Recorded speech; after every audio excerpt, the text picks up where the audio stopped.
Interés TV llega a ustedes gracias a la República Dominicana, el país que lo tiene todo, y al Colegio Americano de Bogotá. Una vez del Colegio Americano, siempre del Colegio Americano.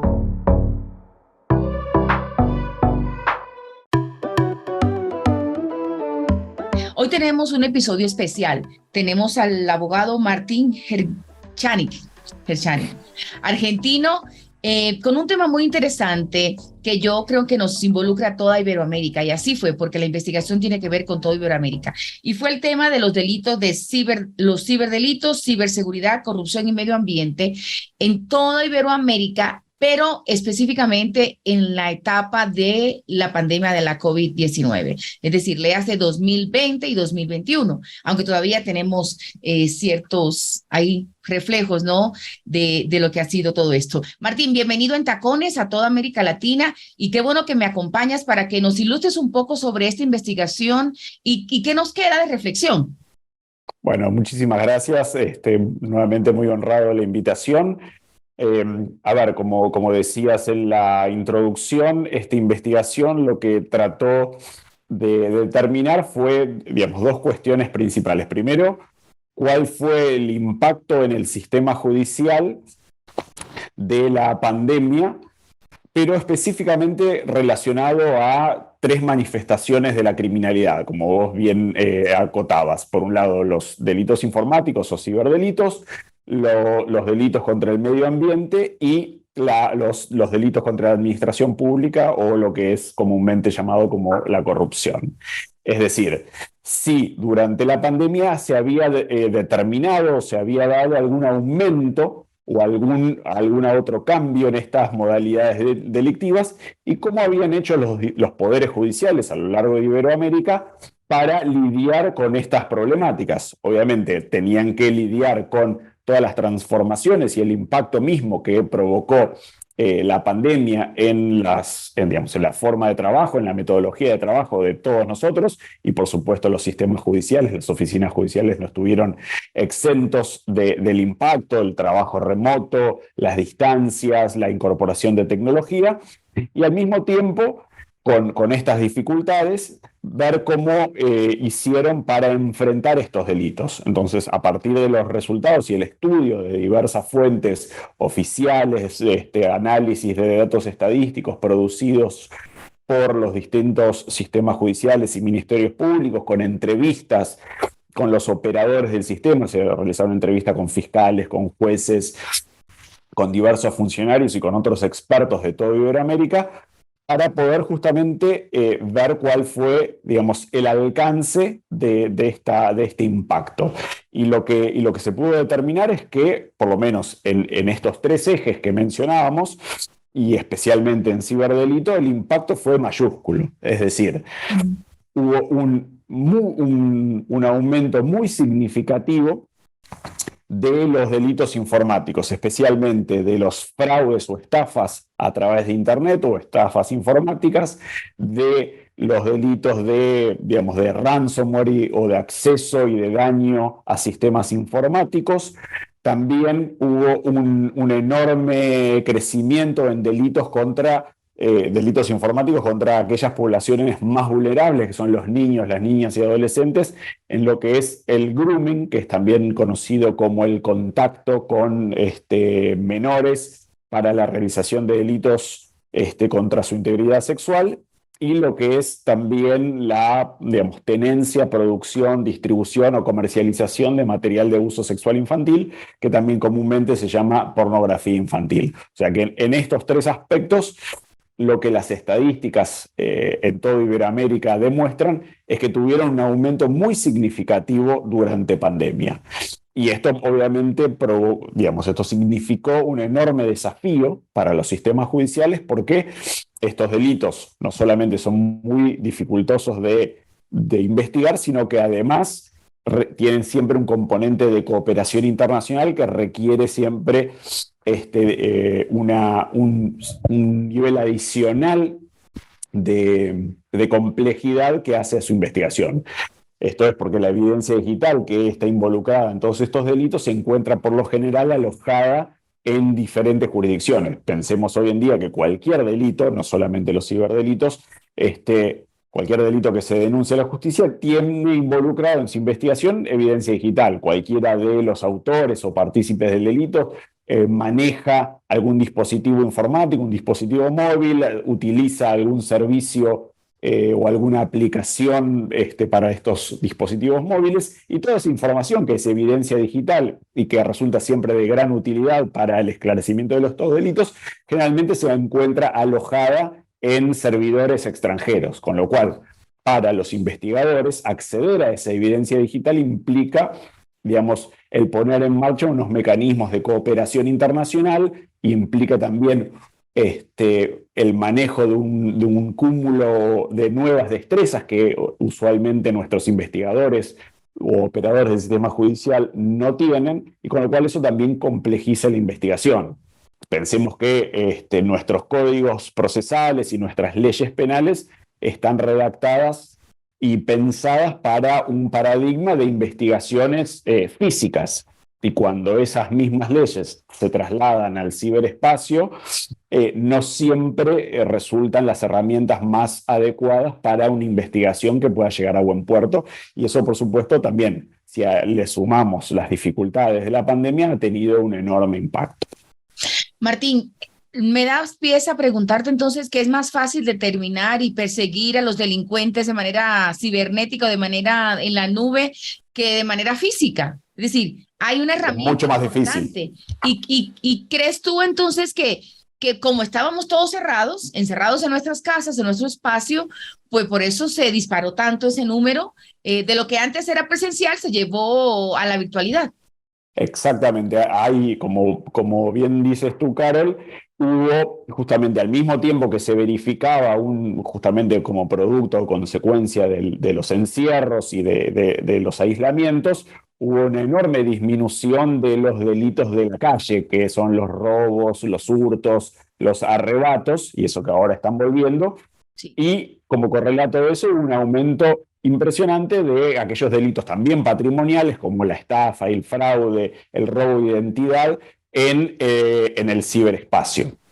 Esto es por varias razones. Una, obviamente, por el encierro, y segundo, porque justamente muchos de los criminales se dieron cuenta que no es necesario un enorme conocimiento de destrezas informáticas para realizar estos delitos, pues generalmente con un poco de ingeniería social, a veces con un llamado telefónico o con un mensaje de texto o con el envío de un correo electrónico, es posible, digamos, vencer la resistencia de alguna víctima distraída.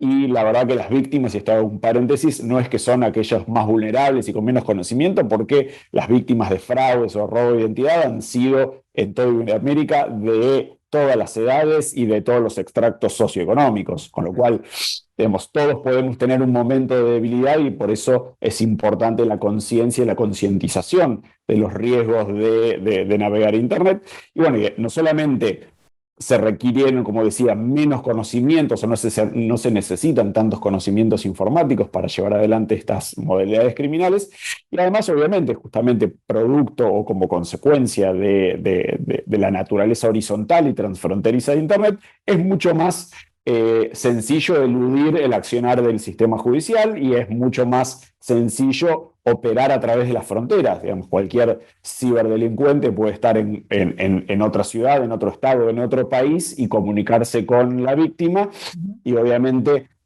también utilizar algún mecanismo para ocultar o anonimizar su conexión, con lo cual eso dificulta muchísimo que los sistemas judiciales puedan identificar y perseguir efectivamente o exitosamente a esa persona. Y por otra parte, y como último condimento de este cóctel explosivo, es que, a diferencia de los delitos callejeros, las posibilidades o el retorno, si se quiere, de la inversión que realizan estos ciberdelincuentes es mucho mayor. Digamos, quizás en un robo, un hurto, un arrebato en la calle, el botín o lo que se puede llevar el delincuente puede tener cierto valor, pero a través de la utilización de herramientas tecnológicas o de Internet, las posibilidades de rédito económico son mucho mayores, con lo cual tenemos menos riesgo y mayor rédito, con lo cual eso también fue una de las razones que disparó, en cierta forma, la ocurrencia de este tipo de maniobras durante la pandemia. Y aún hoy con la vuelta, en cierto modo, a la normalidad, esta tendencia sigue en aumento. ¿Qué cosa?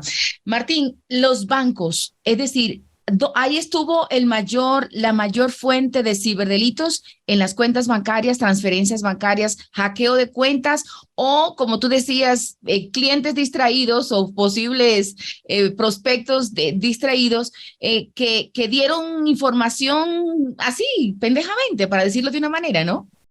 Así es, así es. Justamente también producto de la pandemia, como ninguno de los clientes podía acercarse como usualmente hacían a las sucursales para a veces quizás hablar con una persona respecto de alguna cuestión sospechosa de su cuenta, cuando todo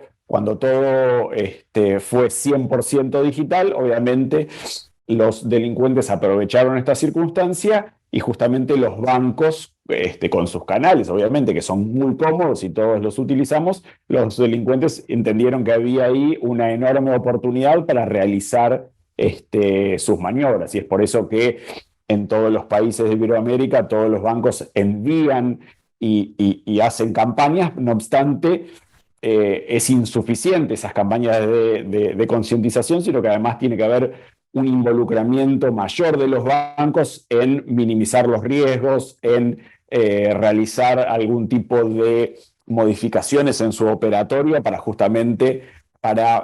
chequear siempre que la persona que está realizando las operaciones esté segura y que su consentimiento no esté viciado, porque a veces con la rapidez con la cual los bancos en sus canales digitales permiten justamente la solicitud y la obtención de préstamos con un solo clic, a veces hoy las transferencias inmediatas, que de vuelta son herramientas y son avances que son muy, muy efectivos, pero bueno, los bancos ahí también, junto con los sistemas judiciales, tienen un rol muy importante en la reducción de los riesgos. Muy bien, Martín, vamos a hacer una pequeña pausa de publicidad y ya regresamos con los otros dos temas que aunque tú no estás directamente, pero sí, como has estado en todo el proyecto, nos puede dar un poco de luces, que es la cibercorrupción o los temas de corrupción durante la pandemia, le hace los estados, creo que es importante entender eso, y el tema de medio ambiente. Así que con tu permiso, vamos un momentito a publicidad y ya regresamos para continuar con esta interesante conversación sobre esta investigación de los ciberdelitos, corrupción y medio ambiente durante la pandemia organizada por la CONJIM, que es la Confederación de Ministerios de Justicia de Iberoamérica. Y conversamos con uno de sus asesores, el abogado argentino Martín Herchanik. Lo dije bien, Martín, ahora sí. Perfecto. Ya regresamos, no se vayan.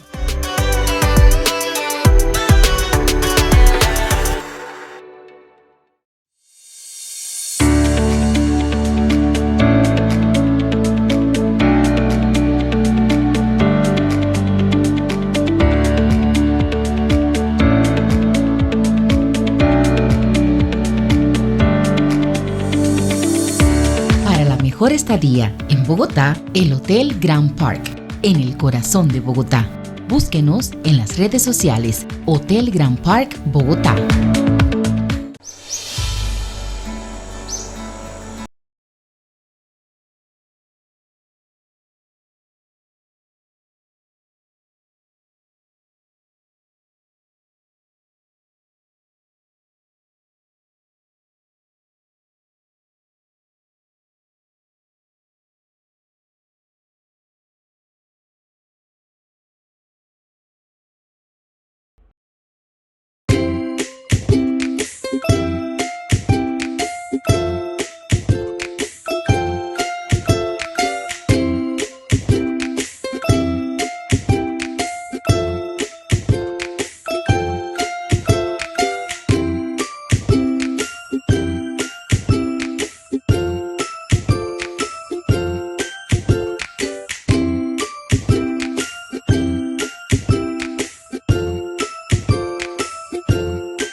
De regreso con nuestro abogado, nuestro invitado de hoy, el abogado argentino Martín Herchanik,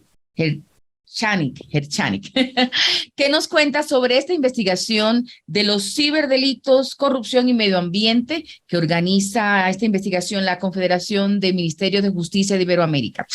Al principio hablamos de los ciberdelitos, que es tu fuerte y que lo hablas con mucha pasión y que conoces muy bien todo lo que pasó y nos ilustras a todos. Pero creo que hay dos temas de mucha importancia, que es el tema de la corrupción durante la pandemia. Creo que ahí hay también mucha tela para cortar. Y el tema de medio ambiente. ¿Por cuál quieres comenzar, Martín? Cualquiera de los dos, el que te guste más a ti. El de la corrupción, porque yo creo que es un mal del universo, ¿no? Todos son males, pero creo que la corrupción nos afecta directamente y como que nos indigna, ¿no? Entonces, cuéntame qué arrojó esto en el tema de corrupción. Bueno, a ver, como vos también bien señalabas, desafortunadamente los delitos contra la administración pública o la corrupción es un flagelo que ocupa casi todos los gobiernos de Iberoamérica y del mundo.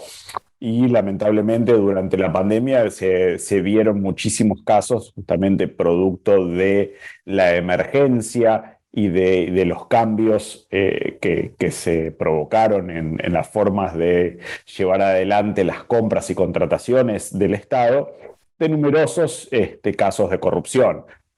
Obviamente, los que más impacto tuvieron y los que más indignación causaron fueron justamente aquellos que estuvieron involucrados o aquellos que estuvieron relacionados con las compras de vacunas o con las compras de insumos para luchar o para combatir la pandemia, barbijos, protecciones, etc. Eso, digamos, se vio en la investigación que hubo también, digamos, en toda Iberoamérica hubo un crecimiento significativo, hubo muchísimas ocasiones o instancias en que en todos los países esto ocurrió, y bueno, obviamente fue producto de justamente de las vulnerabilidades que tienen nuestros sistemas judiciales respecto de las posibilidades reales de investigar y sancionar la corrupción. Es decir, lamentablemente en muchos de nuestros países las compras o los procesos de compra de los estados no son muy transparentes o hay muchísimas instancias para que se produzcan hechos de corrupción. Y por otra parte, estas vulnerabilidades fueron aprovechadas justamente por la emergencia, por la necesidad, que obviamente era válida de los estados de salir con toda rapidez para protegerse de la amenaza de la pandemia y para justamente proteger a la población que estaba demandando soluciones rápidas a la pandemia. Bueno, esto obviamente lo que tuvo como consecuencia fue la aparición de muchísimos individuos u organizaciones que aprovecharon esta circunstancia y lograron ciertos enriquecimiento ilícito. Uh-huh. Y lo que termina pasando también en muchos de los otros países es que justamente por la envergadura de estas cuestiones, por cómo es la investigación de casos de corrupción en los cuales justamente por estar involucradas las burocracias estatales, es muy difícil para los sistemas judiciales investigar con rapidez todas estas cuestiones. Estos procesos judiciales suelen ser muy largos, se empantanan por la multiplicidad de personas involucradas, porque no solamente se investiga a los privados que quizás fueron proveedores, sino a aquellos también, obviamente, funcionarios públicos que estuvieron involucrados en los procesos de toma de decisión que desembocó en estos hechos de corrupción. Y a veces también lo que termina pasando es que nos enteramos muchísimo tiempo después de lo que sucedió de estos hechos de corrupción, con lo cual volver para atrás termina siendo también algo bastante dificultoso, y revisar estos procesos burocráticos y determinar exactamente en qué etapa de ese proceso burocrático se dio ese desvío ilegal es muy, pero muy dificultoso. Más allá de que existen herramientas internacionales, tratados y formas y compromisos internacionales para luchar contra la corrupción, es un mal endémico de nuestros gobiernos. Uh-huh. Y que y que bueno, lamentablemente lo que hemos determinado con esta investigación, y no estoy diciendo ninguna novedad porque lo hemos visto todos en los medios y hemos sido partícipes y víctimas, obviamente, de estos hechos, que durante la pandemia hubo un notorio, no sé si aumento, pero sí hubo muchísimos casos digamos, de corrupción que afectaron a estos procesos de compra. Y además, digamos, sumado a los típicos otros hechos de corrupción que hay o que son parte digamos, del ejercicio del poder en Iberoamérica. Entonces, tenemos esos dos componentes, digamos, aquellos casos históricos o tendencias naturales de abusos de poder en cualquier otro estamento estatal, sumado también a los casos de corrupción que tuvieron como eje la pandemia y que, por supuesto, si bien en algunos casos pueden tener mayor o menor impacto, digamos, económico y social y hasta político que otros casos, pero que, digamos, al estar todos como, digamos, víctimas también de la pandemia, eso tuvo un efecto también pero muy pronunciado, porque obviamente queríamos que nuestros estados se comportaran de la manera más diligente para luchar contra la pandemia, y vimos que aún en una situación límite hubo personas que no pudieron escapar a esa tendencia criminológica, o criminal, perdón, no criminal, criminal de aprovecharse de los más débiles, en este caso todos. Martín, con relación al tema de medio ambiente, como tú sabes, yo soy dominicana, pero soy corresponsal acá en Colombia. En República Dominicana hubo ciertos casos, siempre lo ha habido, pero creo que en la pandemia fue bastante pronunciado el asunto del medio ambiente, la talación de árboles y todo eso de nuestros hermanos haitianos para sobrevivir, esa situación. ¿Qué sale no sé si tienen información de mi isla, pero qué salió en el resto de los países de América Latina con relación al medio ambiente? Bueno, también, a ver. América. Bueno, en Iberoamérica, si yo no de vuelta, no lo manejo tanto, pero una de las, digamos, hubo también, no es que hubo un aumento de los delitos medioambientales, pero sí hubo algunos casos puntuales bastante resonantes.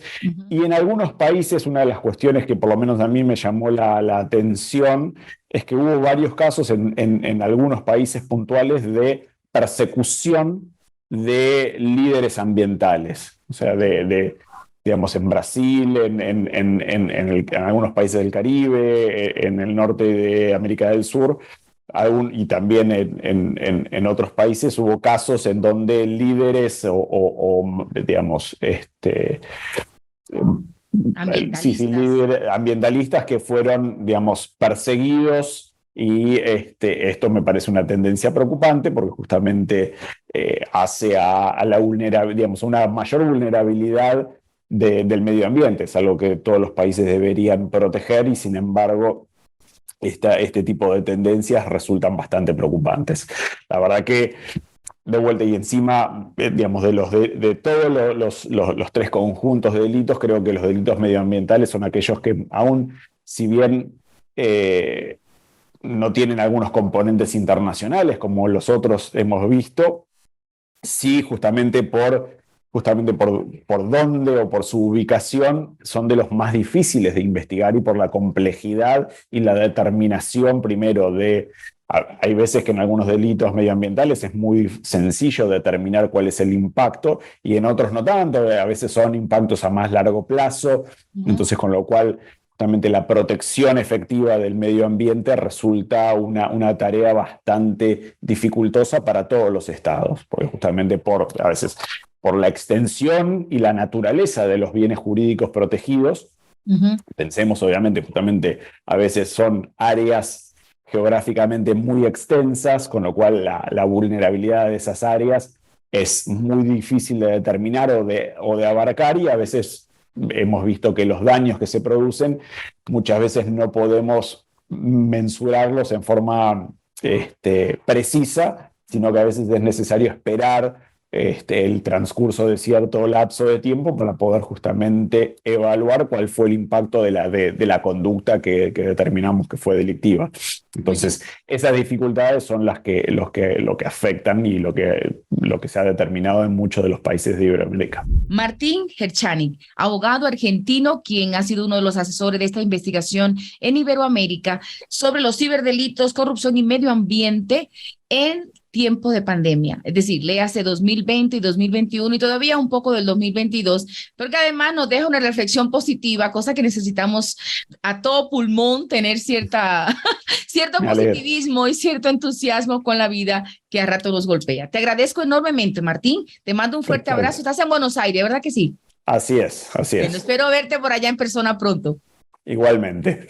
Les mando un saludo a todos. Gracias. Así es, Martín. Gracias a ti, Martín Herchanik, abogado argentino que nos cuenta de este tema tan interesante hoy en Tacones Televisión para todo el continente, llevando siempre contenido interesante que nos sirvan de reflexión, de aprendizaje y sin lugar a dudas que para volvernos mejor persona. Un abrazo, Martín. Te abrazo y en Tacones siempre.